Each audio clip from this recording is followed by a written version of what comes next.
Good evening, everybody, and welcome to Unfiltered. We're coming to you live from the SABC in KwaZulu-Natal, Durban. You remember that yesterday the African National Congress launched its manifesto right here in this city. It was also celebrating its 107th year birthday on the 8th of January. I'm Ridi Klavi. It is the first episode of 2019. So happy new year to you, and I hope that 2019 is a happy and fulfilling year for you and your family. Well, political parties will also be hoping for a happy and fulfilling year as the election season kicks off. The 6th democratic elections will take place sometime in May, and in the next few weeks, we know what's going to happen. Political parties, all 563 of them, will be hoping to get your vote. Are you still laughing at 563 parties? Are you incredulous? Well, so am I. It is true. The Independent Electoral Commission has recently confirmed that 563 political parties are currently registered to participate in this year's national general elections. I haven't heard of any country where that happens, 563. But they will be promising you jobs, health, safety, reliable public transport, education, and the list obviously goes on. The African National Congress, as expected, kicked off its 107th year birthday celebration by launching its 2019 election manifesto, which promises that the ANC will build, and I quote, a people's economy. In reaction, many are saying, we've heard this before, we've been here before. Others are viewing the promise with suspicion. But this is not just an issue that is unique to the ANC. Opposition parties will also make promises to you. So tonight, on Unfiltered, we ask, what do you look for when deciding who to vote for? Deciding where to cast that vote, what do you look for? You can be a part of this conversation on Facebook and Twitter using hashtag SABC News Unfiltered. But first, let's take a look at this. 2019 marks the year of the 5th democratic national elections in South Africa, and with the stage set for the hotly contested showdown between opposing political parties, they will crisscross the country, encouraging South Africans to register and put them in office. On Saturday, the ANC kick-started the election season with much fanfare at the launch of its manifesto for governing post-2019 elections. The ANC President Cyril Ramaphosa, in his speech, highlighted the importance of job creation, the 4th industrial revolution, and developing infrastructure. At the center of our manifesto is really a plan to create many more jobs and ensure that all workers can earn a decent living. We live in a country, by the broader definition, where over 9 million South Africans are unemployed. With 3 weeks left to the launch of the much-anticipated EFF manifesto, the Red Berets will be unveiling their blueprint for how they plan on governing the nation if voted into power. The EFF's official manifesto launch is set to take place early next month. We shall give you quality and spacious houses. We want to ensure that everywhere else where our people stay, there is water, electricity, sanitation, schools. The official opposition, the Democratic Alliance, will outline its election promises to its constituents on the 23rd of February. You see, Democrats, change is a powerful thing. And change is what makes democracy strong. We wanted change in 1994, and today we want change. With the IEC on a campaign to woo the electorate in an attempt to tackle voter apathy, how will the current political climate impact the voter? Tonight on Unfiltered, we ask, what makes you decide to vote and who to vote for?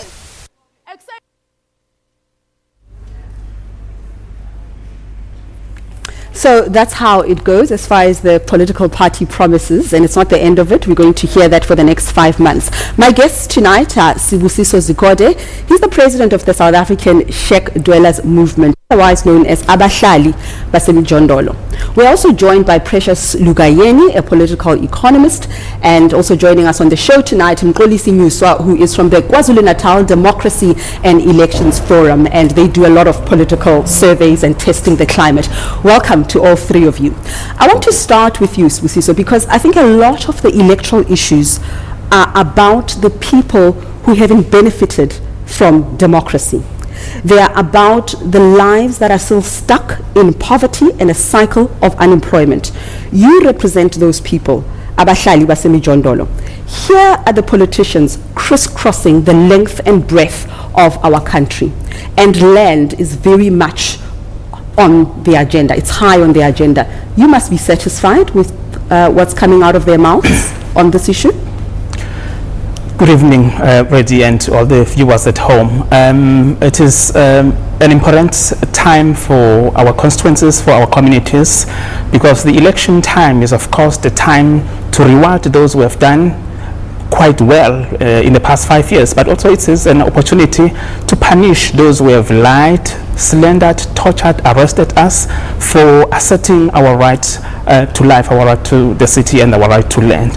Of course, one would be very interested in what the politicians will be saying, but of course there isn't anything new, there isn't anything surprising about what we are about to hear, because any politician will make sure that they say everything that the public wants to hear, but so few would ever deliver to the promises that have been made. And of course the question of housing and land is at the bottom of our hearts, as the landless, as the homeless people, as the people who are living in rural areas without any access to water, without any access to sanitation, to refuse collection, to road access, you name them.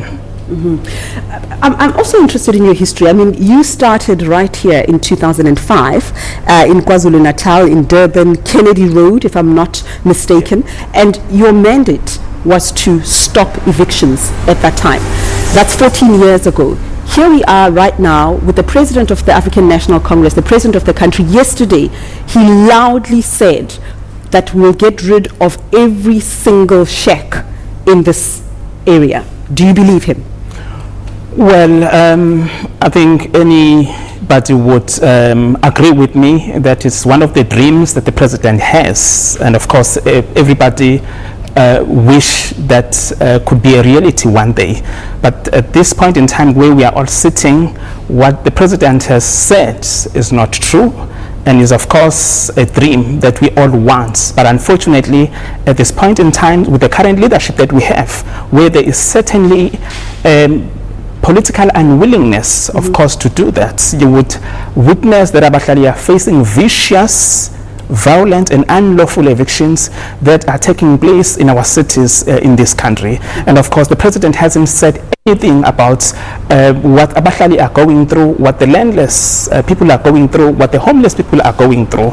So there is no way that the president of the country can actually end the conditions in which people are living with the current economic policies and system that we have, with the current leadership that we are also having at this point in time. Speaking on the political leadership, and I suppose it's very important to emphasize that this was not Cyril Ramaphosa's manifesto, it is the ANC's manifesto, and the party always comes up with collectivism. So let's approach it as a promise made by a particular party. Precious, I want to bring you in here. I'm sensing some dissonance when it comes to the ideological position when you look at the manifesto that was launched yesterday. There is a big focus on attracting investment. There is a huge message about assuring the investor environment, and I imagine ratings agencies, that we are on a path to growth and discovery, and that their money will be safe here in South Africa. But you look at the promises that are in the manifesto, from the national health insurance, we're talking land expropriation without compensation. Those are state interventions that investors and ratings agencies would never support. Those are the kind of interventions that make them nervous. Where does the ANC stand on all of that? I think, thank you, Reddy, and the viewers at home. I think the president made the right utterances yesterday. He told us what we want to hear. I will recall, Reddy, that And the manifesto is about the promises of the party, which have to meet the expectations of the potential voters. But those two will also be determined by the reality. And the reality is always more complex than the big idea. The manifesto is about the big idea.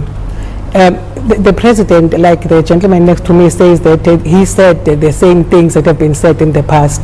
We cannot punish him for that because those things have not been achieved. For example, we still have shacks, so he has to talk about those kinds of things. We still have pit latrines. But coming to the ideology thing, you see, the greater part of the manifesto was about economic issues. And then economic issues, I've said this yesterday in the stadium, that economic issues are very complex issues. And their complexity comes from the fact they look simple, and then you end up contradicting yourself. It's correct that when you listen and read the message of the president, there is that dissonance between what he's saying and what is actually going to happen. One of the things that shows that dissonance, besides the national health insurance and other things that I've mentioned, is the issue of the Reserve Bank. The Reserve Bank is a big issue. Yesterday, the president said something about making the Reserve Bank pursue a flexible monetary policy, whatever that means, by the way, because the devil is in the detail. And then the Minister of Finance tweeted a few hours ago that, as far as I know, the Reserve Bank has always pursued a flexible monetary policy. So what necessitated the utterances of the president? Anyway. And what will be new in pursuing that flexible monetary policy? But that dissonance that you're talking about also, we will recall last year that the public protector said something about nationalizing the Reserve Bank. But the ANC was unhappy about that. But now we hear certain things about, so there is that dissonance. In fact, that's very important. I actually do want to expand on this a little bit because it's so hugely important. Last year, when the Finance Minister, Tito Mboweni, delivered his midterm budget statement, he actually put it on social media, which is a statement that was spread by the Reserve Bank, where he congratulated Mr. Lesija Kganyago and his team on how they've managed monetary policy. And then importantly, he added, they must not be distracted by calls for their mandate to change or to expand their mandate. So that's the finance minister making a particular statement in October last year, and in the manifesto statement yesterday, the president basically says the opposite of that. What are we to read? Maybe we need to understand what did the president mean by a flexible monetary policy. I think with that detail we require, in case we talk about nationalization, maybe the president was not talking about nationalization. However, whatever he meant, that was a dangerous thing to say. But they want to propose a law in Parliament. Because it creates a lot of uncertainty. One of the enemies of any economy is uncertainty. The potential investors want to be certain that if they put their money here, they will get a return. Once there's uncertainty, then that will be self-defeating. It will defeat his purpose of attracting potential investors. I still want to stay on the Reserve Bank issue because it is quite crucial, and Grace will bring you into the conversation in the next segment. Do stay with us. We'll continue right after this break.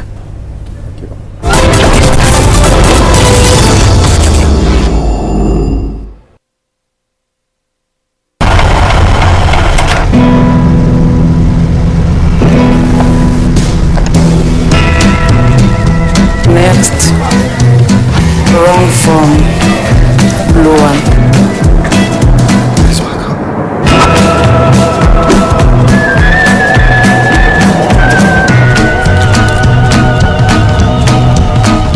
Green form, orange form, baby blue form.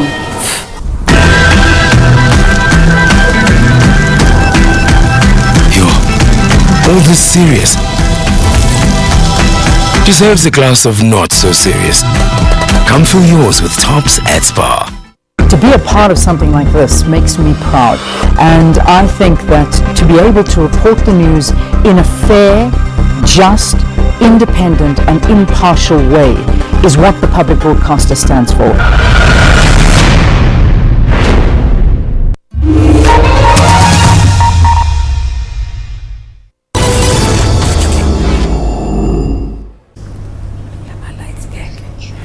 Welcome back tonight. We're coming to you live from the SABC in KwaZulu-Natal. We ask, what do you look for when deciding who to vote for, where to put that tick? Because we're all going to have to do it in a couple of months, sometime in May, as the President told us.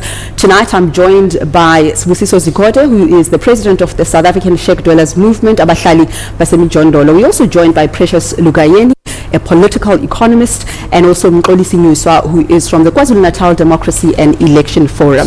So, Mxolisi, let me bring you in here. I'm very, very skeptical about surveys, not just here at home, but internationally. In a couple of years, in some important elections, they've gotten the numbers wrong, and the next day an entire country feels like it is having a hangover because it's been riding on the wave of the wrong information. We've got a couple of surveys and statistics that look into trends and what people are looking for. How reliable are they on a scale of 10? Well, it's going to be a very subjective view, but it's based on our history. So we have read and heard of surveys done in South Africa, because South Africa is so lucky, not like other countries. So when it comes to elections, so there is no havoc that we see at the end of the elections. So there are no killings of people disagreeing, contesting the outcomes, like litigation, and the stuff. So it is relatively credible.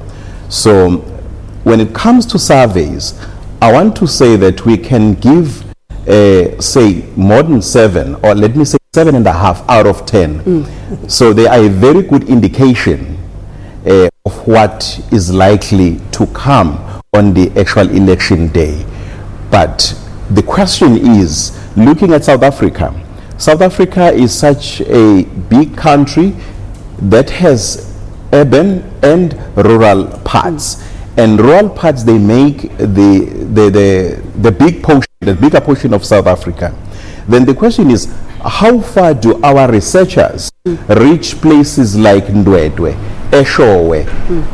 So there's an urban bias in the way there. Yeah? So the density of population is in our urban areas. It's very easy to have a sample of X number of people because they are easily accessible. They are there. So they will be reached and you conclude, but it's based on what may say biased sample that we have. So we need to go as far as the ends of the borders of the country. We need to make sure that it is inclusive. You see, I was looking at yesterday, we had more youth than senior citizens participating. That will be in the us, celebration. the senior citizens, right? Yes. So now, if you have your survey focusing on the youth, then leaving the other, so you are going to have the wrong picture at the end of the day. This is just one of the demographics. So there are quite a lot of other things that we need to look at. So the most important thing is that you have the survey results, but don't be complacent. Make sure that as the party, as the government, you work very hard towards achieving your goals, not to take everything based on that. But at the very same time, so while we look at that, the political parties will look at the survey and they are not going to relax. They are not going to sit on their laurels. They are going to work very hard, and you'll still be celebrating the survey results, yet there is something that you need to work for. I mean, typically the questions that are asked in the survey, my observation is that even though some residents or citizens may complain about a particular issue, it doesn't necessarily indicate which way they will vote. So the question has to be direct and ask, who are you going to vote for? So for example, if the survey is about land ownership, if the survey is about pit toilets, it is quite possible for a community to lament the pit toilets. Just now on social media, I saw others in the Free State talking about the poor quality of water. So the survey that reflects the despair and the unhappiness with a particular service, does that information necessarily have any bearing on election outcomes? What are the trends saying? The trends are that people are very much loyal to their political parties. So the political party will mess up, but will have a chance to clean the mess. And they will have promises. The bigger question is, who are you asking?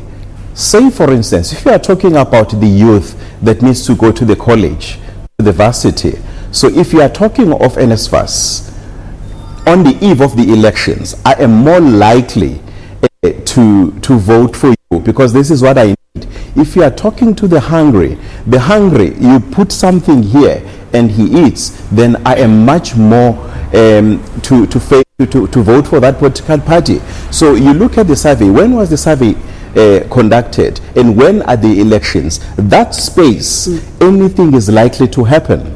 So people will wake up a particular party, will sleep a particular party, and wake up a different political party. So those are some of the things that we need to look at. People really know very well what they need to. You want to come in there? Yeah? I want to come in there because the police is raising an issue that is very interesting. He is saying that most of the surveys will be conducted amongst the youth, but the evidence is that the youth doesn't vote. Those are the people who do not actually vote. So that is a big issue. I think maybe then if you do the survey amongst people who will not vote, then what is the value of the survey? Of course, the survey will give an indication as to which way the people are likely to vote. But coming to the loyalty of the people to their political parties, while I don't disagree fully with that, but the electorate is changing. Yes. In all over the world. All over the world. The electorate is not the same. In 1994, we were more emotionally involved. There was some sentimental thing, yeah. But now people are more rational. They've seen things, like I said earlier, the promise or the big idea is always determined by the reality, because the reality is more complex than that. The voters are not as loyal as they were before. Of course, people will vote for the best promise, because all political... Or vote for no one at all, because that's also a statement. Like it happened in 2016 for the local government elections, where the African National Congress got about 50-something%. It was a shock to all of us. It's either people did not vote or voted for different parties, but I think people just did not vote. So the issue of loyalty is not as important as it was before. This is why all the political parties, when they campaign for this coming election, they need to show, the African National Congress maybe, because that is what we talked about yesterday, they need to show the voters the reason why they should vote for it 25 years later. Indeed, and all of them will be held to account. We're going to ask all of them, because they're all going to make promises, so we will jump in there and scrutinize those manifestos and ask the questions. But sorry to disrupt, let's take the one thing, unemployment. That is, I'm going to talk about that in a moment. It's a very, very big theme, because there are some figures that kind of don't tell you. We'll get to that in just a moment. But Mr. I'm just thinking here about Abahlali Basemijondolo, that in a country such as ours, when you look at the reality of being in South Africa, being one of the strong economies continent, other countries have taken over the number one spot, but we still considered a strong economy with developed infrastructure. People move from parts of the world to come here. There's migrant labor from other African countries to South Africa. It's the way of the world. But similarly, rural areas to urban areas in search of jobs. I note that the president did say that we will make sure that people don't live far from their workplaces, that apartheid spatial development will create jobs closer to where people live. We'll talk about that another time. You seem very cynical about that, Frederick. But so my question is, when you look at that reality of migration in search for greener pastures, is it a realistic expectation for that the government should provide social housing? Do you think it is possible in our world, in our country today, for shacks to be structures of the past? Well, it is not true. It is not realistic. We welcome the fact that migration is part of our global trend, but also urbanization. People come to cities for better education, better jobs, opportunities, etc., etc. So to have shacks finished, one would remember when we were busy preparing for the FIFA World Cup back for 2010. Very same statements were made at the national level, at the provincial level. One remembers even some of the legislations like the notorious Slums Act that was enacted here in KwaZulu-Natal to kind of want to attempt to make sure that you are seen as a world-class cities, as a world-class country, meaning a country without shacks, cities without slums. I think the president needs to ask our former housing minister here in KwaZulu-Natal, who made similar statements. And of course, the previous president did make similar statements, and it becomes a joke because with the current economic policies that we have, that dream is unrealistic. So it is not true, it is not possible, especially that our government is only focusing on developing urban centers which are unable to accommodate the influx of numbers coming from. So what should happen? What's the idea? Because you say that land should be seen for its social impact and value rather than the commercial one. We understand that. What is the solution there? Well, the solution is that whatever brings us all to cities needs to be redirected back to rural areas where people come from. If I come for job opportunities in cities, then the government should put industries and job opportunities back to rural areas. So I see the question of decentralization. Whatever attracts people in urban centers must also be considered to be installed or provided also in rural areas. That's the only way to discourage such urbanization and maybe such migration. Precious had some sort of reaction to that issue of bringing work closer to where people live. We'll talk about that in a moment after this commercial break, because it's a very, very important one. Let's take a break. Unfiltered continues, and after the news headlines, Mahendra is going to give you news headlines, and Unfiltered will continue thereafter. Stay with us.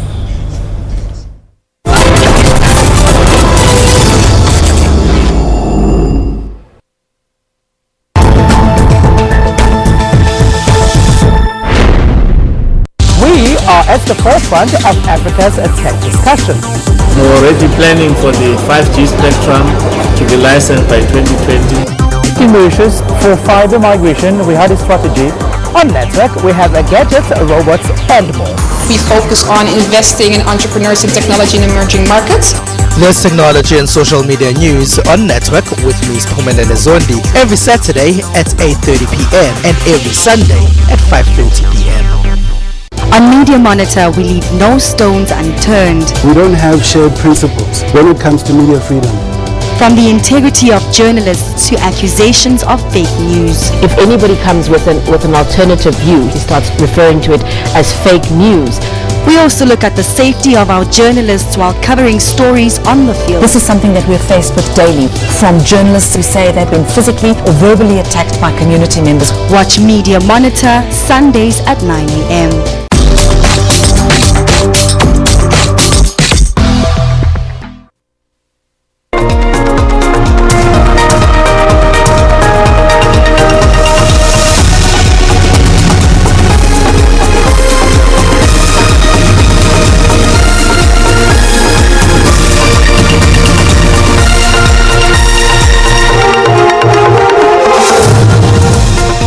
Hello and welcome, I'm Mahendra Raghunath with the news at 9 headlines. Tributes pour in for South African soccer legend Phil Masinga, who died at age 49 after a short illness. 2 firefighters injured while battling multiple fires in the Orfestrand municipality after Western Cape fires have flared up again in Hermanus and Gansbaai due to strong winds. And the Proteas sweat in the third and final test as Pakistan gets on top of a stiff run chase on day 3 at the Bullring. And those are your headlines. It's back to Reedy.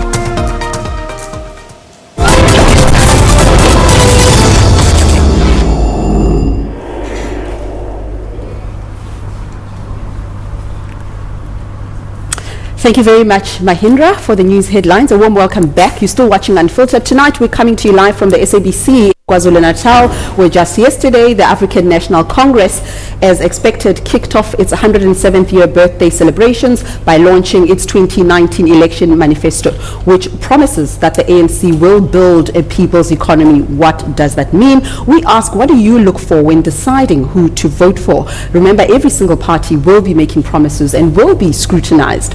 My guests tonight are sharing their views. Busiso Zigode, the president of the South African Sheikh Dwellers Movement, Abahlali Basemijondolo. We also have Precious Lugayeni, a political economist, and Nxolisi Nyuswa, who is from the KwaZulu-Natal Democracy and Election Forum. We continue our conversation. I do want to pick up on the economic theme, because that's what we were talking about earlier. Why do you not trust or believe that it's possible to bring jobs closer to where people live? I don't even know where people live. First of all, which people... In the townships, in rural economies? No, because the reason why I say I don't know, because which jobs are going to take to the rural areas where there's no infrastructure? So build the infrastructure as per the president's statement? Who's going to invest there? So we need, like I said earlier, we need the detail of this thing. What kind of infrastructure are going to take to the rural areas so that you can get investors who can go and invest there, so that people can get jobs nearer home? And also, the issue of urbanization is a reality. By few years to come, more people will be living in urban areas, moving from the rural areas because of the lack of development. And to say we are going to build houses nearer where people work, look at the RDP houses. All of them are far away from the city, because that is where there is space as well. So what should come first? Should it be the infrastructure development plan?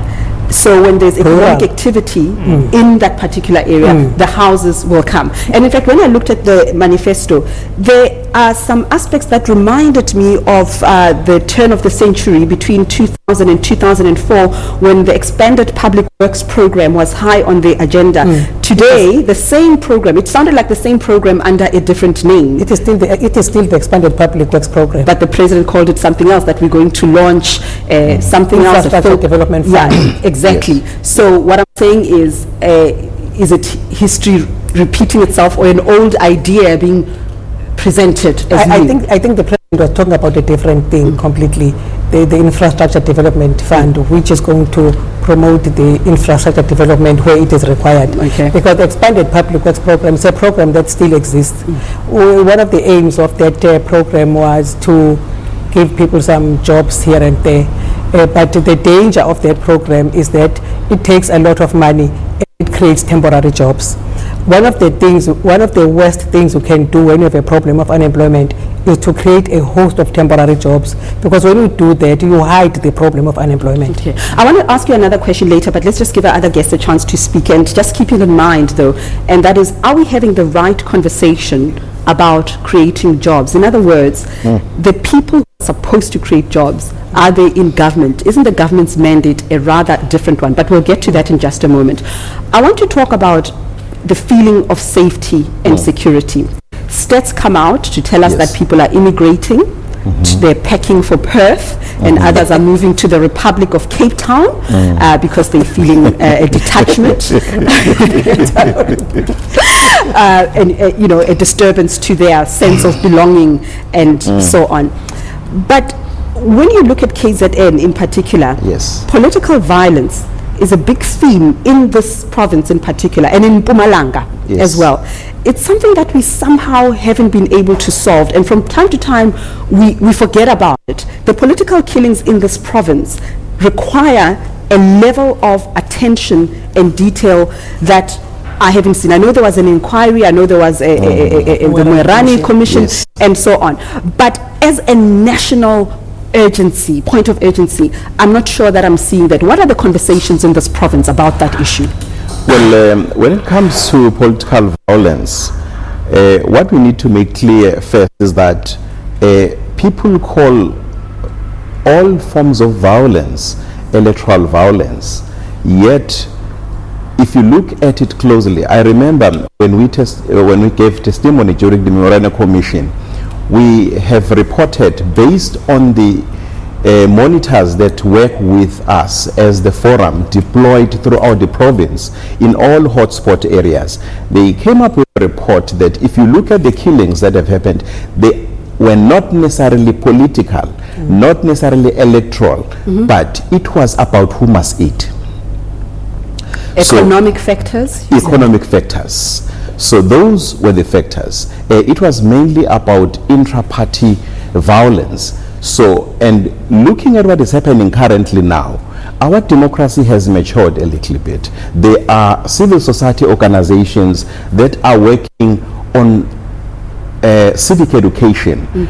Communities, traditional leaders, religious leaders, political leaders, they are engaged in political debates because we believe that the solution is not the bullet, but let us give people a space to engage constructively in spaces like this. Then people will really realize that there are a number of other ways to deal with conflicts or disagreements rather than using the bullet. But who do you teach that lesson? Because my sense is that if people are fighting for control of budgets, yes, to influence tenders and so on, it's not your grassroots ordinary people that make those decisions, that have access to those big budgets. It's those people who already know that you can't resolve differences using a gun. So who needs the education? It is for that reason that our intervention is not narrowly looking at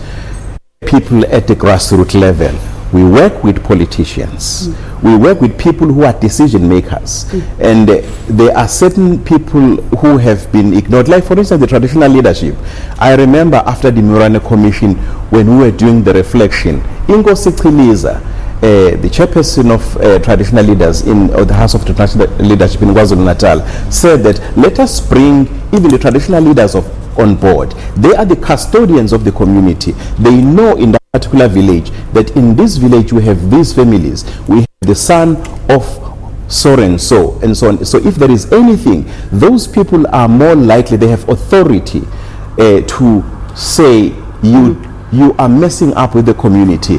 You are brought into the traditional council. So those spaces where people are given a chance to engage will work very well as we are building up towards election. So what's your sense of the political violence? I mean, grassroots activists have been murdered and killed in some parts of, I'm thinking Kolobeni, in that land issue that's still going on because the minister, Gwede Mandashe, is going to challenge the court ruling. Are you feeling safe as activists? Can you do your work without any fear?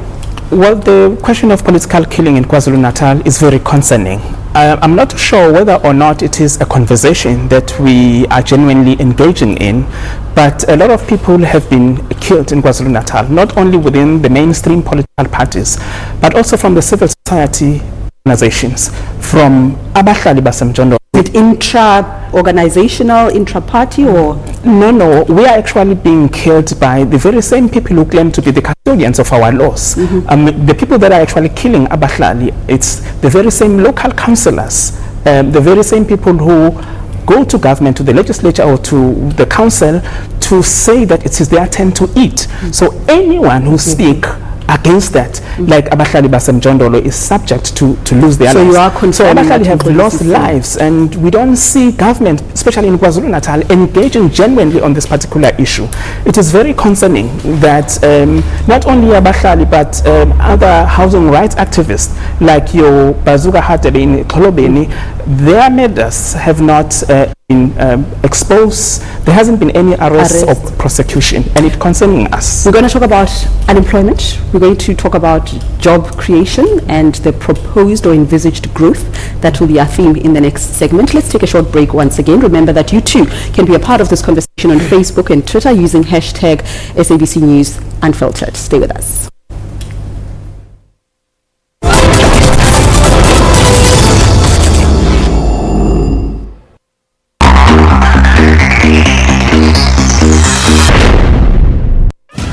Congenital disorders or birth defects are defined as abnormalities of body structure or function that are present at birth.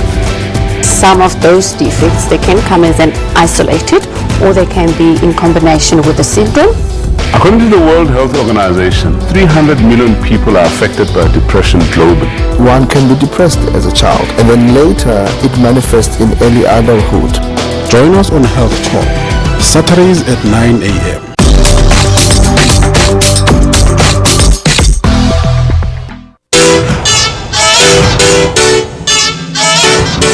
welcome to Trends Travel and welcome to 2019. We thought we'd start this year off by looking at the year that was.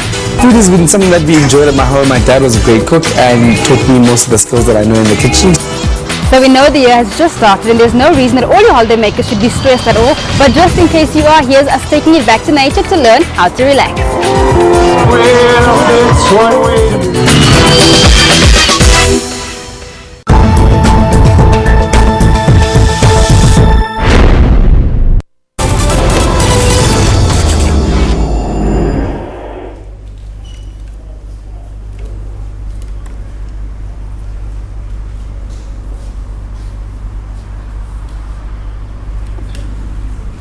Welcome back to Unfiltered. We ask you, what do you look for when deciding who to vote for? We have tackled some of the issues like expropriation without compensation, landlessness, living far from economic opportunities, political violence. We've talked about the Reserve Bank and what the president of the ANC and of the country, but he was wearing his ANC cap yesterday, what he promised yesterday, and how does it measures up to what can realistically be achieved. Let me just say, we did invite the ANC to the show. We did invite them. I think it's very important that I say that so that it shows we are fair and we want to create the platform. They did confirm, but with a few minutes to go, pulled out, and I suppose it is to be expected because there are some contradictions that we would have looked at, some tough questions that we would want to ask them, as we will every single political party when it launches its manifesto. Let me remind you that my guests tonight are Sibusiso Zikode, the president of the South African Sheikh Dwellers Movement, Abahlali Basemijondolo. We're also joined by Precious Lugayeni, a political economist, and Mxolisi Nyuswa, who is from the KwaZulu-Natal Democracy and Elections Forum. Precious, let's talk about jobs. I don't know if I wasn't good with statistics at school. Let me just issue that disclaimer. But I noticed a particular way of presenting the jobs that are envisaged. At a particular time, the ANC was promising 5 million jobs before 2020. Then it was 6 million jobs by 2021. Then it was 1 million jobs a year, something like that. But yesterday, it was 275,000 jobs annually. Is there something significant there? And how can these jobs be delivered? Do we have that detail? You see, I think unemployment is a big problem in South Africa. In fact, people want jobs so that they can earn income and be able to provide for themselves. And we can sympathize with the president in his pursuits of jobs and how hard he's trying to get those jobs. But when the ANC is launching a manifesto and promises people jobs, the ANC will be government. And it is not the responsibility of government to create jobs, not unless we want to employ them and then we have a huge public service bill. What the government should do is to provide an environment which is conducive to job creation. Hence then the president is trying to talk to the markets and get potential investors to come to South Africa. You see, the evidence on jobs is that as we speak now, unemployment is about 27.5%, which is higher than it was in 2000. So, and by the extended definition, it's even more. It's even more. And he acknowledged that. Yeah, which means that the war of unemployment, we are far from winning it. We can only win it if we find a strategy of growing the economy.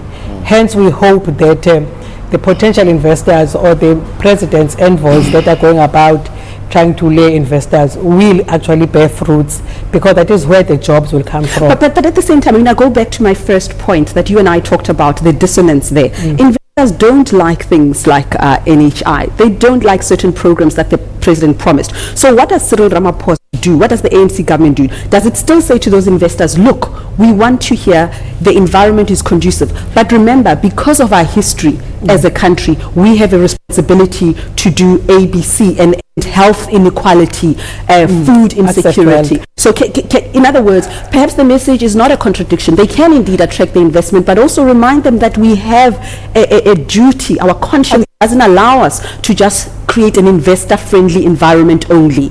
That is why when the president goes out to outside investors, for example, when he talks about expropriation of land with compensation, he tries to put it in a manner which says that this will be done responsibly. In other words, there will be no chaos. Trying to make sure that while we deal with our own history but also we are aware about what the investors actually want. It's not a contradiction as such, but it is a contradiction for the investors. Investors, when they invest, like you would invest, they are not really interested in our history. They are interested in getting a return. Indeed. So we have to make sure that the environment is conducive for them to get that return. But the work of the president is well cut, that he has to stabilize this country, stabilize, even the noise that we make about ourselves should be the noise that says, you can come, we are fine. There should be no indication that there will be land grabs, there will be... Because in fact, it's very important that I tell our viewers that the EFF now has had to pay AfriForum in a case that AfriForum took to court, accusing the EFF of incitement when they asked people to encourage land grabs and so on. The matter went to the High Court and it's been going back and forth and so on, but they've been making payments in that regard. So that's a very interesting case to watch, because it's an indication of what is not allowed constitutionally. Yet at the same time, Precious, and you, Spusis, I want to ask you that, do we have the detail yet, or an indication from the manifesto of how expropriation without compensation will happen and how the government will manage its custodianship of the land? And I go to Xolobeni, because the Xolobeni case, the activists are saying we don't want this mining development. So in that case, it is the government in cahoots with the Australian mining company against the people. So there's no guarantee that when the government is a custodian, it will act in the interests of the citizens of the community. I think, Reddy, the first thing that should be done by the government is to speed up the issue of amending Section 25, so that there is certainty as to what is this Section 25 going to say when it allows expropriation of land without compensation. And also, we need the detail as to, once the government has expropriated the land, how will it then be distributed to those who need it? So that detail is important. But the Xolobeni thing is an interesting one, where the minister is going to appeal the court decision where the court found in favor of the community. And I mean, that must be a disappointment for you as well as Abahlali Basemijondolo. Do you, in your head, in your minds, have a sense of how this land is going to be distributed so that people that you represent will benefit? Well, first of all, we don't think expropriation of land without compensation is seen as a radical step by the ANC or the EFF for that matter, because currently poor people who are landless, who are actually occupying land, are actually murdered for that. They've paid a high price while there is a debate around this. So in the case of Xolobeni and elsewhere, it is clear that the government cannot be trusted by communities. So therefore, it is clear that the government has rather decided to be friendly with corporates, multinational companies, against the very same communities. And for us, the expropriation of land without compensation, all what it means is a relocation of land from the white elites to the black elites. It doesn't benefit the working class and the landless people. But the issue... Okay, we're taking a commercial break. We're coming back right now. I'm always doing this to you, am I not? We're coming back right after this commercial break. Just stay with us.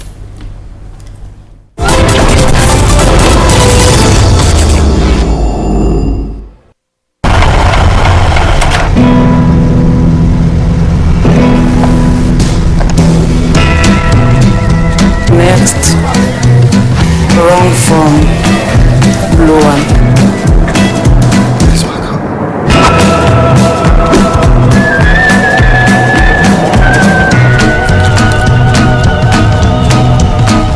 Green form, orange form, baby blue form.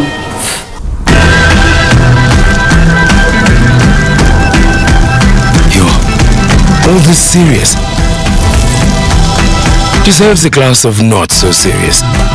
Come fill yours with Tops at Spa.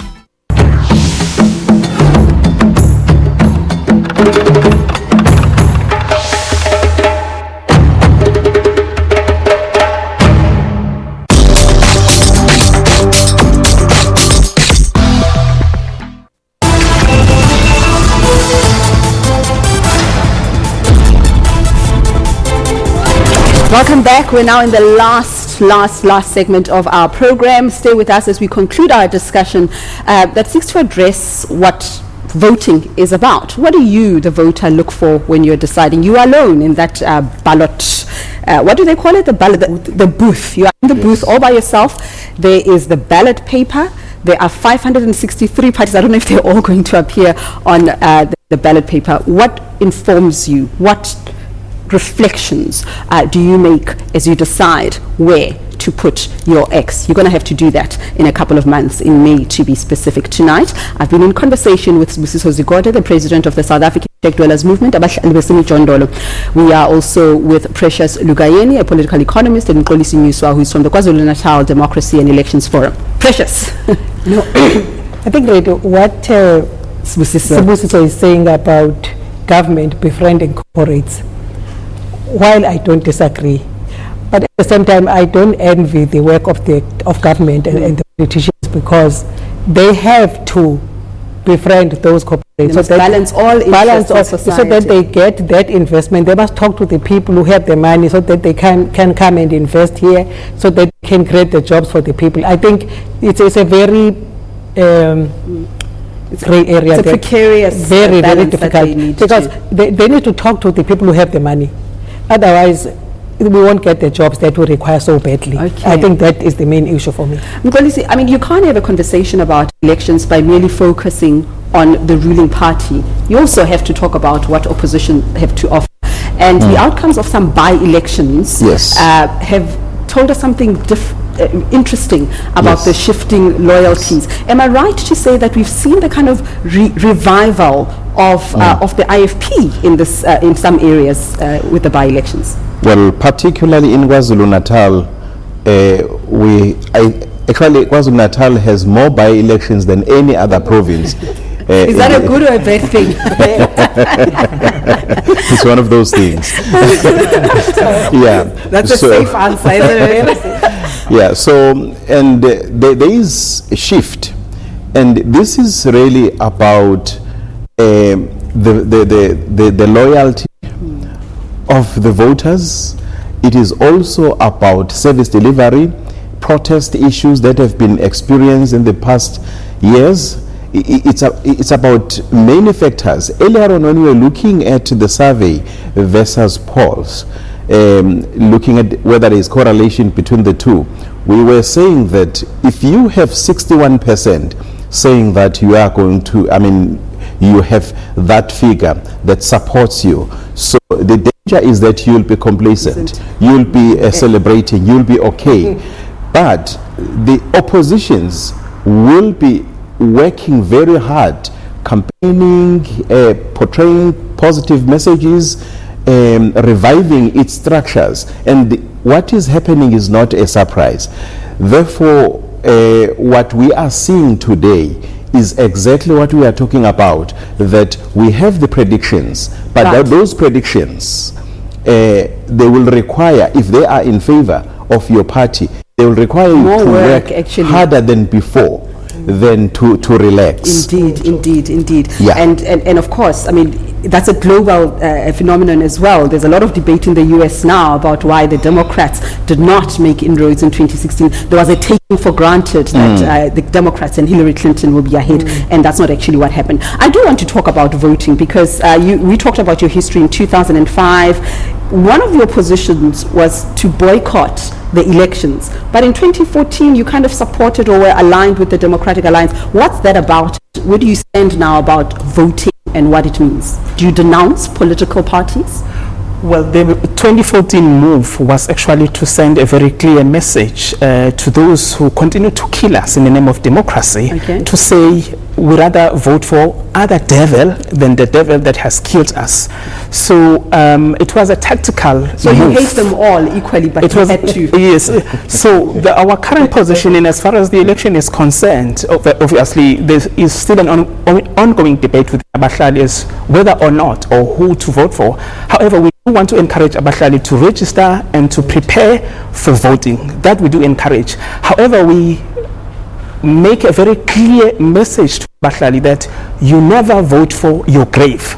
Never vote for the people who continue to kill you, to unlawfully and violently evict you from your home, who are actually contradicting themselves. One night they talk about expropriation of land without compensation, and when you occupy land, you pay a high price, you get killed. So all we are saying to Abahlali is that go and vote, but never vote for the people who killed you. And Abahlali know who killed them. The very same people who claim to be the custodian of our democracy, they have actually become the enemy of the people. Precious, we are wrapping up in a moment, but I do want to, I think we've debunked the myth that people aren't engaging with the issues. We've heard a lot about the trends. I mean, I see it often.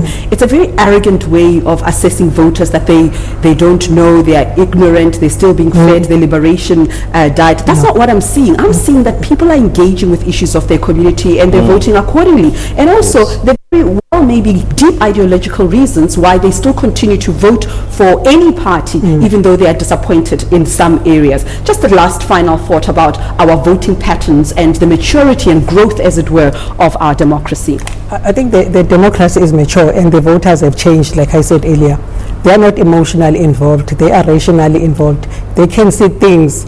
They can see what is happening. We have a state capture commission here, which also is opening the eyes of people in certain things. And also the president was strong on corruption, and he did mention the irony of having some of the people whose names appear there, but anyway, we'll talk about that another day. But the irony of the people whose names appear there is that those people cannot be left out because, according to the ANC policy, they have not been found guilty by a court of law. That is the story. And then we have the Integrity Commission and disciplinary. So even the process. But otherwise, people vote for the best promise, and also that promise must meet their expectations, and they can know false expectations. Let me thank you for being generous with your time on Unfiltered today. Precious Busiso Mkolisi, I look forward to talking to you again as we come closer to the election period. Indeed. And thank you for watching. You've got plenty of time to decide what you base your vote on. That's all we had time for this evening. Until we meet again next Sunday, good night.